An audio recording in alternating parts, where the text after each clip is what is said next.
What's up, Bitcoin Radio? It is your man, Joe Blackburn. You're listening to WBTC, where Bitcoin lives. I hope everybody's having a great week so far. Bitcoin hovering around $8,000. I know that at least it's kind of in the same place it was yesterday, right? It's Bitcoin.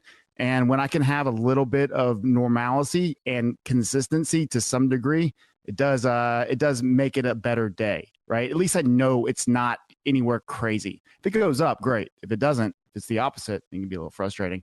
I've been watching the charts all day, just trying to get a grasp on what I think is going to happen next. And guess what? Just like you, I have no idea. So we're going to bring a subject matter expert on PR today in crypto. He's actually somebody that I've had a chance to get to know over the last couple months. His name is Trey Ditto. He is the CEO. I guess you could even call him just the general badass of his PR firm, Ditto PR. And he's also someone who had some fun run-ins, and we've actually had a little bit of fun on Facebook and just messing with each other. He did happen to call one of my, I don't want to say favorite country bands, but at least one of the musical talents that I consider part of my childhood, Brooks and Dunn. He did claim that they were part of the death of country music.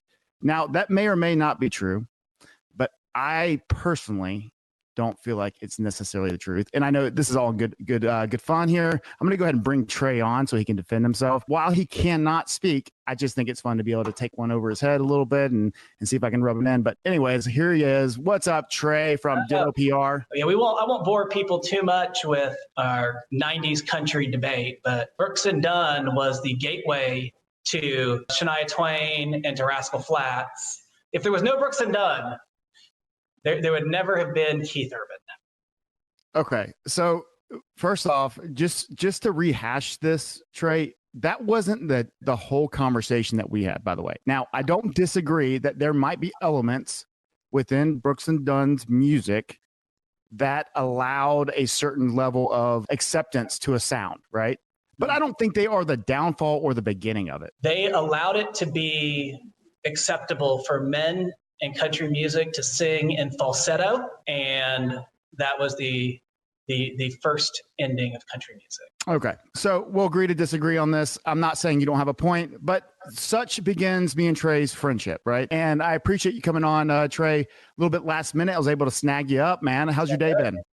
It's been busy. There's a lot of people at DevCon right now, so I'm getting a lot of random emails from people saying, hey, we want to hire a PR firm. Let's talk when I get back. And I think it's October, so there's a lot of projects that are thinking either one, our PR firm sucked this year and we need a new one, or as you said, Bitcoin hovering around 8. I think we all hope it'll kind of make another jump here by the end of the year. And, where does that put projects, for 2020, right? No, that's a good lead into really my first question. And Trey, obviously I introduced you. You're the CEO of Ditto PR. You are Trey Ditto.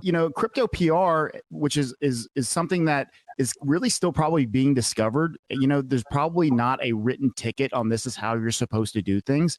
Like, can you give us a broad, just overview of what crypto PR is? And maybe even compare it to maybe what's so different about traditional PR. I think the thing about crypto PR is, and we saw this really starting for me in 2017 with the token sales, sure, is, these are projects started by people who wouldn't traditionally be spokespersons at a company. I came from politics. I've worked, big, small tech companies, banks. And these are like, senior, well-polished, media-friendly spokespersons. And what Absolutely. What you get here is, on one hand, you get a couple of developers that have decided to start their own cryptocurrency. I think Vitalik's a great example, right, of, someone who would not be, the media darling if this was 2 or 3 years ago. Sure. So when I think about crypto PR, I think one of the big challenges is making sure that the people who are speaking on behalf of a project are ready to talk to the press. Sometimes these are, let's just call them centralized platforms, right? It could be a centralized exchange, could be a security a product like Ledger. These are centralized companies and they have a standard CEO. The other side is it could be a decentralized project, where who's the spokesperson if there's 1,500 developers. So, and we worked with Monero for a good amount of time. So Fluffy Pony had kind of stepped up. We worked for Decred, where Jake and probably 7, 8, 9 other spokespersons have stepped up. So another tricky thing about crypto PR is who's your spokesperson in a decentralized project? And again, I think it's just about like clearly defining what you do depending on who you're talking to. Crypto is the audiences are just so diverse. I remember in 2017, all these projects would say, we want to target the crypto community. And, I just kind of nodded and smiled. I was like, oh yeah, crypto community. And I didn't even know what that meant. I knew it probably meant like Cointelegraph and Merkle, a place like that. But when we think about the crypto community now, that's just, you've got the hodlers, you've got the maximalists, you've got the day traders, you've got, kind of noobs. Even in that community, you've got VCs and you've got finance people. So sure. The community, there's so many different people that projects have to talk to. That's probably been, so you take a decentralized community with lots of spokespersons, with many different audiences, all with different opinions. It makes for a challenge.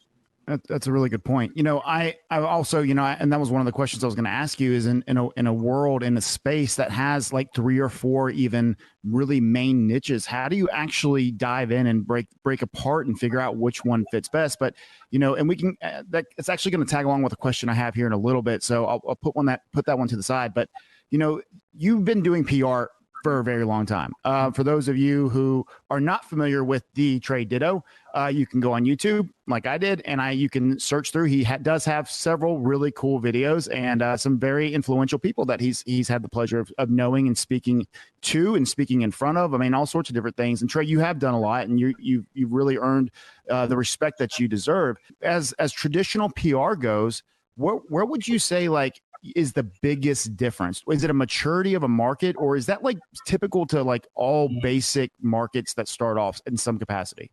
No, it's a good question. I think about, for me, 2017, I don't pretend to be some OG in the space. I remember sure. in 2017, everyone was saying they were in the space in 2014. So, and now I feel like people are like 2017 is kind of like, oh yeah, you've been around. Yeah, it's a benchmark. So guess what, Trey? You've been around. I have. That, like in 2017, we saw like it was just crypto heavy because of the token sales. Absolutely. Which meant you had to probably own ETH to buy into a token sale. It was a very crypto world.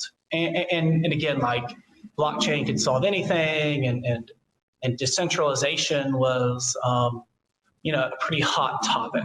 What we've seen is the ball move forward into more centralized financial services. Sure.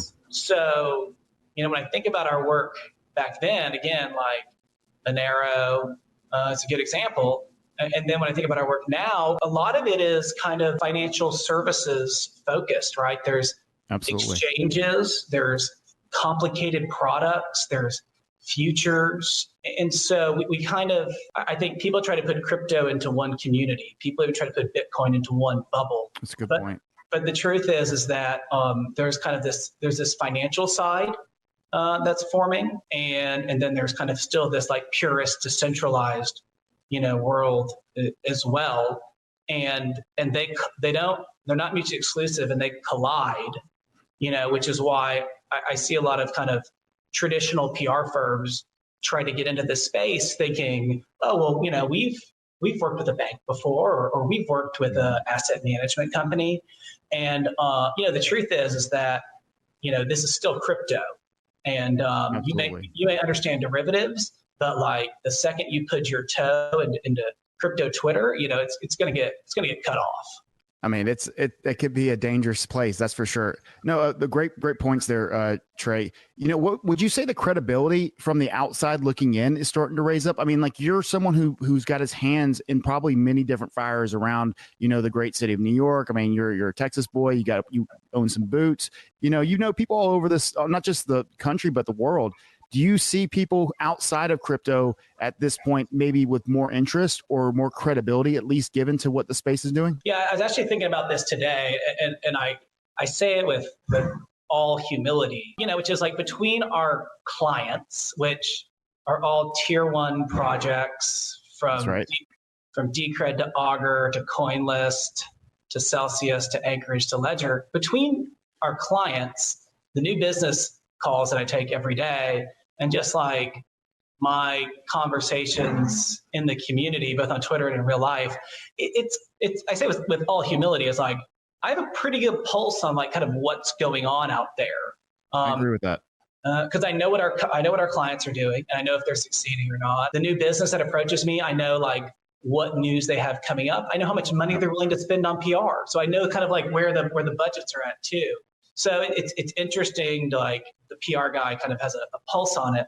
I think like in the mainstream world, I mean, I think Bitcoin is still what it is. I think it's I don't know if it's boring still, as we kind of, we hit 13, came back down to 10, and I think everybody kind of thought like, like maybe this is it. Wiggle on your toes, yeah.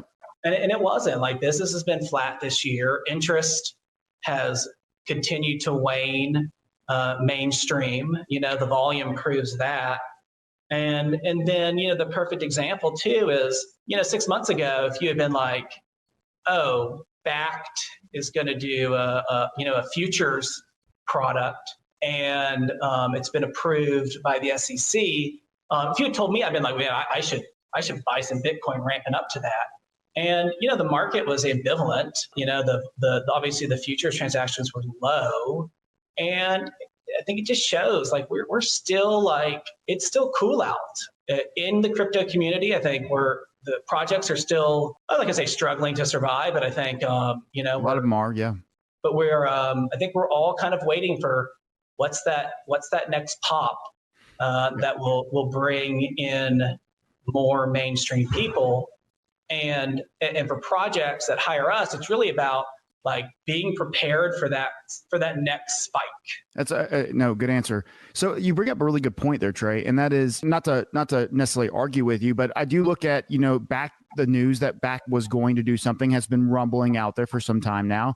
Earlier in the year, 7-8 months ago, we were just at the end of that crypto winter when we were at $3,500 in Bitcoin, and lower 3,200, and we did see with the anticipation that good news was going to come and that plain and simple, Bitcoin was far too cheap. I think Bitcoin's still too cheap right now, right? I mean, that's all relative till tomorrow, and that can all change in an hour.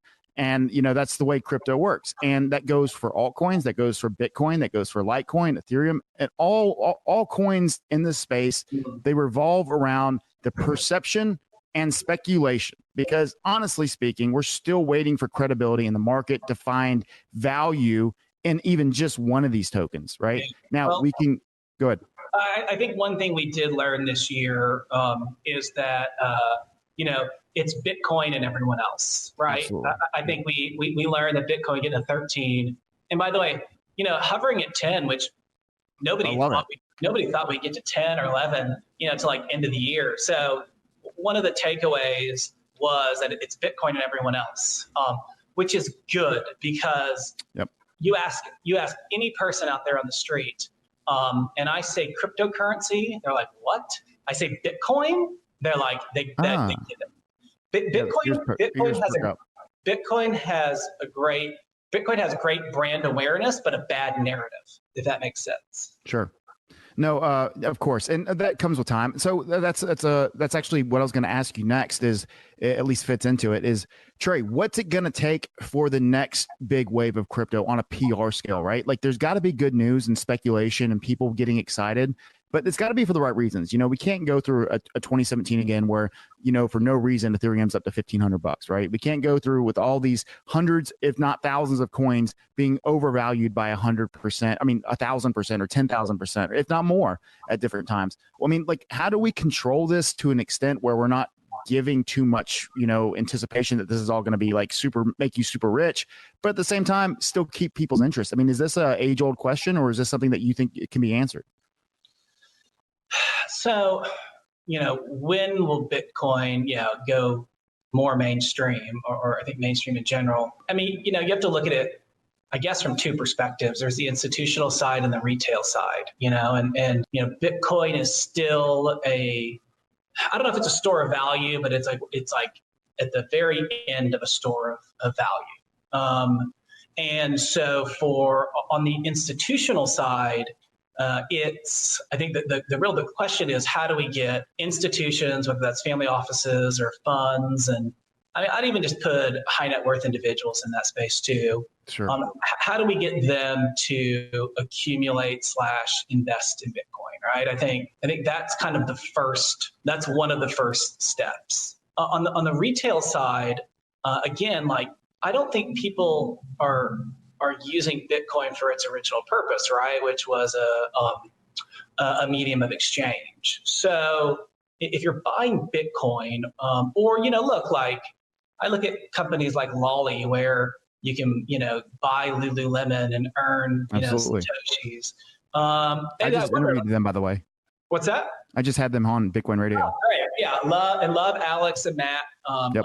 Great people. And I think it's a great example of a company that is making Bitcoin accessible and digestible. 100%. But like, it's honest, but it's like, I accumulate Satoshis, I stack sats, as Matt Odell says, but what am I doing with them? Am I just going to hold on to it and hope it goes to 100,000 or 1 million? Am I going to use those and be able to conduct a cross-border transaction? I don't think that the average person knows what to do with Bitcoin. And again, that's the narrative. And again, the average person probably still never heard of Bitcoin, or two, thinks it's for drug dealers and it's anonymous. So there's a narrative issue that still needs to be solved. And the good thing is, there's Bitcoin and crypto have brought together some of the smartest people in the world. Absolutely. I mean, these people it's intimidating how smart they are. And a lot of those people are in the marketing and communication side. So there are people like Nathaniel Whitmore who are working very hard to solve the narrative with Bitcoin, right? There are people like Jameson Lopp who have a whole website dedicated to Bitcoin education. So we have a long ways to go. But again, your average person, if I gave them a Bitcoin, they wouldn't know what to do. No, I don't disagree with you. And, that's something that I think over time, it's just a matter of time. And it's not like that has to be fixed tomorrow. And even if everybody did know what Bitcoin was, there's still the idea that people have to appreciate the value. And as you said, there's a lot of misconceptions and a lot of misunderstandings. And a lot of it's actually pretty valid for the reasons why they think it. That's what I thought too at one point, right? I mean, it doesn't mean that it's right. And I also think here's some good news is, for the most part, we're coming out of this ICO hype unfazed. Sure. Token sales, I'm not going to say they came and went. They still have a purpose. You see Blockstack, you see Ocean Protocol, you see Algorand. Like, there's still token sales going on, but we haven't let some bad players in the industry fully define us. I agree. Yeah. So that's the good news. I think what you said about time is interesting, which is, when I think about, and by the way, I want to be able to give a shout out to Murad, who's taught me everything I know about kind of monetary and economic history. And Murad, who has a fund out of Amsterdam, Iterative or Adaptive Capital, he as he told me, he goes, the only thing we can't change is time. And only time will allow Bitcoin and a couple other cryptocurrencies to evolve and mature to where we get to a stable point. No, I completely agree with that statement. And, I look at it, first off, what happens when everybody knows about Bitcoin? Does everybody rush out and buy it? Or does everybody just use it as a currency, right? It's really, frankly, it's up to debate what Bitcoin is going to be. But I will say this, and I want to interject Litecoin. The Litecoin Foundation is doing a lot at the moment to really bring awareness to what cryptocurrency is doing. And they are the little brother. They are the silver to Bitcoin's gold. And for them to be able to be infusing themselves into the NBA and into the MLB teams, at least to have the conversation, this is what we can offer you. And I had David Schwartz on not too long ago, and he was talking about that he had an NBA team with the Milwaukee Bucks that they were working on, and he mentioned a couple other teams that he had some traction with, and that they were going to proceed, and the UFC stuff, having it on the mat. So I think Litecoin's actually a little ahead of Bitcoin in a lot of ways, because they actively have the Litecoin Foundation incorporating, Litecoin into these discussions with these higher up execs and with these people that are really branded really well, that may or may not end up using this, but it's the conversation. It's becoming acceptable. It's becoming normal. And as things become normal, I definitely see the benefits of what crypto brings. Now, is this, Bitcoin goes to $1 million, or is this, hey, we have the ability now to have a decentralized and transparent government? Right. I see these two things as very different and very extreme. I don't need you, Trey, looking at my transactions and seeing I have 12 Litecoin in my wallet, or 1.2 Bitcoin in this wallet, and that's what my life savings is. And you know exactly what I'm worth, right? I mean, we're credit checking ourselves or socially checking ourselves in this blockchain sphere. So there's a lot to be said about being careful with what we want and what we wish and what we ask for, because I don't necessarily want everybody knowing my business anyways. Yeah. And so, and I do think with Litecoin, which I'm a fan of, like Litecoin was, Bitcoin was supposed to be a, peer-to-peer transactions. And because it went up in value, people held on to it. And then Litecoin tried to basically say, oh, well, we'll just be Bitcoin for payments. And again, I think this gets back to the previous thing I said, right? Which is, I think Litecoin has tried to skip steps in when we look at the history of money. They're trying to leap way far ahead, to get to, and so it's a good debate, probably one that I'm not qualified for, which is nor me. I'm not either. Which is can cryptocurrencies be created, to supplement Bitcoin and still not be subject to, what has historically been the history of money, going through, going from a collectible to a store of value to a medium of exchange. Yeah, interesting. No, it's a really, really good point, Trey. And, I personally view Bitcoin as gold, right? Like if I'm going to go to the gas station, I'm not going to pull out an ounce of gold, get my chisel out, chop it up, get a little piece, put it on a scale. Here you go, cashier. Here's my, 1.2 grams worth of, of diesel fuel that I just had to fill up with. No, I'm going to pull out cash or give them a debit card, something that makes sense. And as Bitcoin becomes harder to mine, and as the transactions slow down and the network becomes more expensive to use, I do believe that the store of value effect and the idea that digital gold is what Bitcoin is going to be is going to have to be supplemented by something, right? And so I think the silver Litecoin, analogy, at least to an extent, I think there is a place for Litecoin, personally speaking, right? Now, you brought up a really good point in that history of money and the idea that things kind of need to progress and earn their way. I think that's a really good point, and I have never considered that as a issue. And you could probably say that about a lot of these coins, right, that are skipping steps in this capacity, and they're not building that true credibility inside of themselves first, from the inside out even. But to my point here is that, could you see yourself changing your mind on that just based off maybe some of the things I just said? Changing my mind about what? About how you feel about, is there a supplemental aspect that Litecoin can fill? Yeah, no, absolutely. I think we're all trying to, find use cases for a range of coins. Sure. And that starts with the on ramp, right? Which is how do I get, let's just say, Litecoin, and again, that means I have to download a wallet, right? And kind of based on certain regulations we're hearing now, that means is there like an AML KYC aspect to it, and so the biggest challenge, I think we all know this, is in crypto right now is the on ramp and the friction. It's not easy to store and use Litecoin or any cryptocurrency.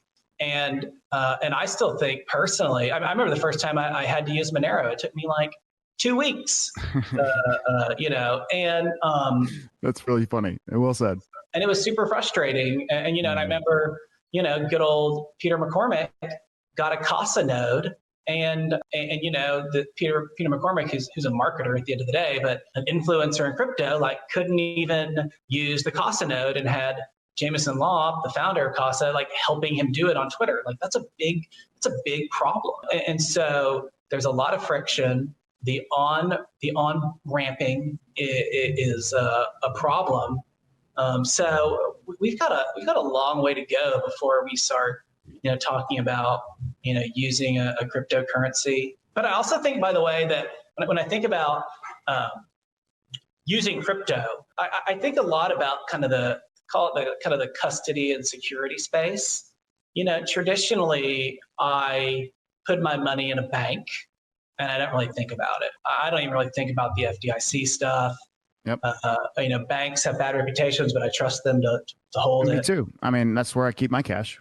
I use a range of kind of robo advisors and investment apps, and I don't worry about security or custody. I'm not worried about them taking my money. And then in crypto, though, we flip it, right? Which is you are responsible for your crypto. That can be empowering and frightening at the same time. Yes. So when I put all my crypto on my Ledger Nano X, taking it off places like Coinbase, it's terrifying that I am now holding all of my crypto on my own, and that's a new concept to people. And again, I think people want to say, yeah, I want to be responsible for my own money, but I think they're also going to say, oh, well, if I lose this, you mean it's all gone? And that's terrifying. No, agreed. But I have two different analogies I use for this, Trey. And those are great points. And you're right. The obstacles that face crypto for a mass adoption and a easily accessible space does not exist. The user interface and the user experience, the UI, the UX are non-existent at the moment. I mean, minimally, if at best. But your own personal wallet, Trey, how do you not lose your personal wallet every day? Yeah. I mean, it's a great point. I've lost my keys. Yep. I've lost my cell phone. I've lost my wallet. I mean, maybe even your ID card. I've lost my remote control. Yep. So yeah, we are reckless, clumsy people at the end of the day. And now you're asking us to, hold all of our own money, which, by the way, and again, this is something Pascal from Ledger always says, is money that can be easily stolen, in the blink of an eye. It's hard to steal a lot of gold. It's hard to you can rob a bank, but you're only going to get so much cash. You can lose all your crypto really quickly, both by it being hacked or by your own stupidity. Sure. But it goes back to this. It's not for everybody, and it's not for all of your money, right? But this is people in crypto believe that this is going to take over the world. So people believe that this is going to replace the dollar. This is going to replace the traditional financial system. And, I'm not necessarily on that boat. I don't believe that the dollar is in any danger at the moment as far as Bitcoin taking over. Now, but that being said, though, I want to go back to, what do you do on a daily basis? How do you not forget to brush your teeth when you leave the house? I mean, you've been doing it your whole life, right? I mean, Yeah. you don't want to have stinky breath. You want to make sure that you don't have to go to the dentist, and get teeth pulled. I mean, there's just a lot of consequences that you recognize that are important to you that you're going to brush your teeth in the morning. Yeah. And the same thing goes, why are you going to wear your shoes? Well, first off, on a physical level, you don't want to be stepping on rocks and all sorts of things. But I mean, you're not going to go walk around in socks, right? I mean, or even without shoes. It doesn't make any sense. Well, it's just ingrained in us to know to do things because they become normal and they're habits and they're regularly being used by everybody. And so it's ingrained. And I feel like that's what's going to happen with crypto. Number one, custody issues will be solved. It's a free market. Somebody's going to figure it out. Somebody's going to make it easy and somebody's going to make money off of it. Right. So where there's an opportunity to make money, I mean, there's not a better place to try to make money than a place where people store money, right? The banks figured that out a long time ago. So somebody will come along. I mean, you're already looking at Coinbase, right? They're FDIC insured, which does not mean that they insure your Bitcoin, by the way. Just means that when they transfer it over from Bitcoin to US dollar, anyways, not to hate on Coinbase, I think the single best bridge that there is a very familiar situation when you get on the Coinbase app. But to my point here is, Trey, don't you think custody is going to be fixed within the next year, 18 months or so? So I have to be careful here because I have custody clients. Fair enough. So the answer is yes. You could tell us everything. Are you just setting this up for some like badass like intro, like when you get me on next time, like when I bring you on? No, it's kind of cool though. Maybe the plot. That's the plot. That's what you're doing. Yeah, I mean, I think custody. I said it. I mean, not take credit, but I probably said it into last year. I was like, custody is the sexiest issue, out there. And then I saw Fluffy Pony tweet. He was like, I talked to a VC and he said, custody is the most exciting thing this year. And the truth is that whether it's custody or security, I think the bigger thing is and again, this is like another topic that's super sexy and everything is really governance, right? If you hold your crypto or someone else is holding your crypto, what is the governance mechanism in place for it to be, acceptable? Used or released, right? So in these insurance products, for the most part, you're seeing that that the governance model, the governance behind the custody solution is so risk mitigated that insurance is like fine because they're like, oh, I don't know if it's like, I don't say it's like a multi-sig wallet sort of thing, but it's like multiple people have to agree to release this crypto. Because I'll tell you, like, when I talk to, I just say like crypto hedge funds, probably maybe like fund to funds, and I ask them about their custody, and a lot of them use Anchorage, which is a client, and I ask them about like, well, why did you choose Anchorage, and why don't you just store your own crypto and just protect it yourself? Sure. Everyone's response is, we don't want someone to go rogue in our office and steal it all. So that's where we are in crypto right now, which is the reason that we're having other people hold on to our crypto for us is because we're worried someone that we know may steal it from us. But I think that's a human issue. That's not a crypto issue. I mean, that's been going on since humans were trading seashells. I honestly don't know. Like, if like most hedge funds are worried about someone kind of going rogue and stealing all their. No, because where do they keep it? Yeah. I mean, but no, I completely agree with you, by the way. I mean, that's not a disagreement. I just think that humans inherently are going to be distrusting as soon as a dollar is involved, right? Yeah. Me and Trey, we could be boys. And then next thing you know, we just made $1 million and it's just kind of sitting there. And every time I make a move, Trey's like, what you doing over there, Joe?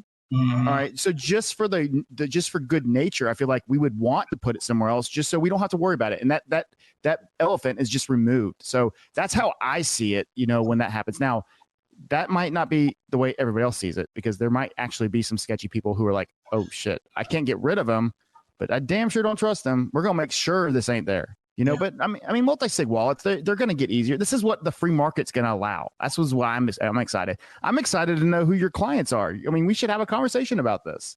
Yeah. So we started doing crypto. Obviously, you name one, Anchorage. Yeah. I mean, yeah.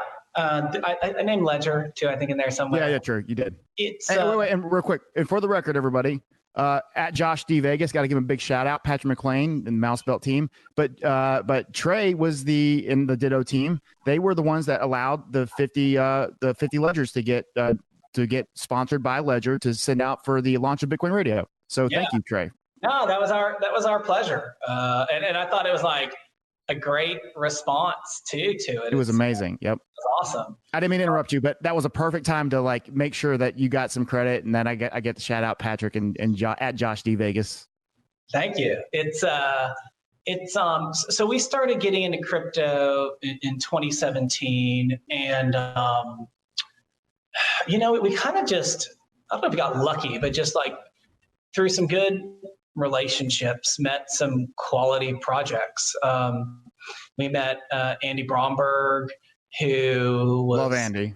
You guys got me hooked up with him. We did a podcast with him. He's great. I mean, Andy's great, and we've been working with him since 2017. So it's like we spun off CoinList from AngelList.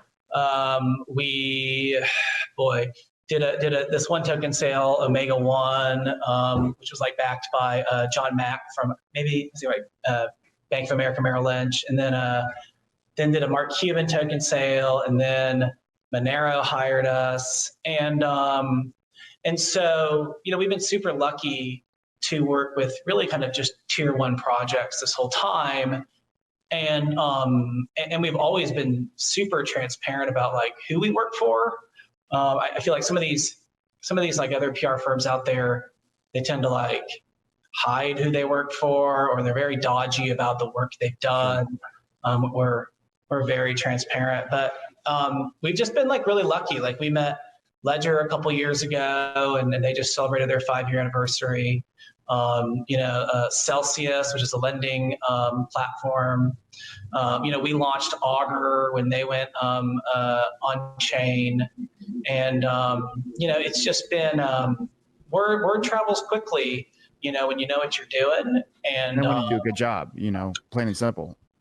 Yeah, and I will say, I'll probably say like we did a good job in the beginning, and I'm not sure if we knew what we were doing. Nobody did. Yeah, I don't think anyone did. And I was at a Yankees game with a producer from Bloomberg, and I was like, hey, what do you guys? It's like October 2017, and it's like, what do you all? What's going on? Like, kind of, Bitcoin at Bloomberg. And she was like, any guest you have, we'll put them on tomorrow. I was like, oh, this is great. Oh wow, yeah. That's a nice open red carpet to be able to get people recognized. Yeah, so we've been. You were like the superstar behind the scenes, bro. I think a lot about where I am in crypto. It's humbling. Like, yep. The projects that we work for, and even the kind of just like the people I talk to. It's like I met Murad online. Matt Odell, Nathaniel Whitmore. It's like all these, like even Niraj from Coin Center. We met on Twitter, and they all were like, "Yeah, you're doing great work over there. We've been following you." So it's humbling. It's like I said, this is a space full of very smart people, and it's very polarizing, and it's great to just like be a part of it, and it's great for people to kind of see that I'm a part of it too. Absolutely. No, Trey, I mean, I remember the very first time that I was able to communicate and have a conversation with you, and on a longer level, or at least with more context, should I say. And that is, I was in West Palm with Josh D Vegas, Josh Donaldson, who's the producer of the show. And he's like, hey, look, let's get Trey on the phone. I've been chatting with him. And of course, he made a big deal out of you. But I mean, I didn't know what your qualifications were. Some of your outside of crypto, some of the really big people that you've worked for, worked with, and worked under, you've got a very extensive, background when it comes to that stuff. And so here we are, the three of us, without me even knowing the stuff that you do. And we're sitting there talking about names for the podcast. We're sitting there talking about, all sorts of awesome stuff, get into eventually some fight about Brooks and Dunn. And then all along, it was you, this superstar PR guy. Look, if you're looking for PR, this is the man to do it. And, Trey, I'm really grateful that you're able to come on, man. It means a lot to me. I know Mouse Belt has appreciated the work you've done for them. Josh obviously loves you to death, and as do I. Yeah, no, it's been a fun ride, and I agree. Like, it's always good to meet people in the crypto community who just want to have conversations. And I think being able to admit when you don't know something and ask more, right, and being able to say, oh, like maybe you're wrong about something, but I think especially online, it's so polarized. But when you meet people face to face, like Oh yeah. conversations are fulfilling, and I think we all may have a coin we've picked out, or we may have a certain take on something. But when you meet people face to face, we're all here to help each other. No, it's absolutely well said. So at the end of each podcast, Trey, obviously, since you listen to all my podcasts, right, you already know this, and that is that we have the quick fire. So I'll have like 5-6 questions or so that I'm going to just shoot at you. A quick answer, yes or no, if you can. Sometimes you can expound on it. You do what you want. I mean, it's a free market, right? You can say what you want. I'm not going to censor you as long as you don't use any of the bad words that you can't say on TV or radio. So that being said, I also want to make a note that I did tell Trey that I was going to call him my publicist. And he was like, yeah. So obviously I wanted to make that joke without actually making the joke, just so everybody could hear how clever I was. So, hey guys, everybody, let me introduce you to my publicist. That was really funny, Joe. All right. Thanks, guys. All right. Anyways, moving on, we have the quick fire coming up. And Trey, are you ready for this? Let's do it. Do you know what's coming? I mean, like, obviously you probably have some idea, right? No idea. Okay, good. That's how exactly want it. Well, you could probably guess that I have some centric, questions based off some of our history, and we'll go ahead and start off with the big one: best country singer of all time, and you can name 2 if you have to. Best country singer of all time. All time would either be David Allan Coe or wow. I guess you have to go with Hank Williams. Yeah, no, I agree. I mean, those are classics. I mean, those are old school country singers. I'm an outlaw country guy. No, I feel you. And I mean, I've seen some of your YouTube stuff. I mean, clearly you say what you mean, and I can appreciate that. I respect the hell out of it. All right. So what about more recent country singers? Like, let's say, I don't want to necessarily say as of today, but over the last 10, 15 years, who holds true? I'll tell you, like, someone who I liked in 2005 when I'd given up on country is Brad Paisley. Okay. I know Brad Paisley. I think someone who's kind of had a good lifespan too, who I enjoyed back in the day, is Tim McGraw as well. Absolutely. I mean, dude, Indian Outlaw, come on, bro. Yeah. I like it. I love it. It's Your Love. Absolutely. Classics. Barbecue Stand, my white t-shirt. Right? I mean, these are classics, dude. I can feel all of this. All right. So moving on, I think those were all reasonable answers, and I appreciate your honesty on that. I like to do this. This next question is a little bit out there. No pun intended. You'll understand what I mean in a second. Answer it how you want. You can be short, it can be long, whatever you want it to be. But over the 250,000 years of humanity that's been, theorized, but, I guess somehow scientifically measured that's how long humans have been on planet Earth to some capacity to the next. Do you believe that aliens have ever visited us? Yes. Good answer. I like that. I also agree with that. I believe I believe that there are aliens. I do not know if they have visited us. I think that they know we exist and might find us totally irrelevant. I would assume so too. Yep. So I don't know if they've visited us. I do think they exist and they know about us, and they can find us just totally useless.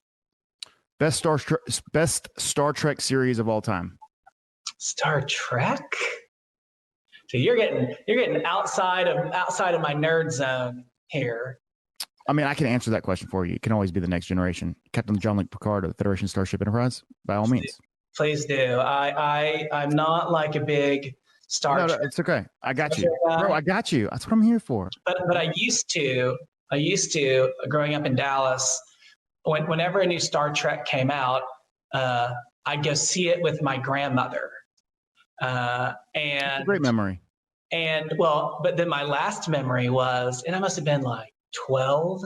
I got sick in the movie, and like had to go to the bathroom and throw up. So I'll always remember, like, I think my last Star Trek I saw in the movie, I got sick with my grandma.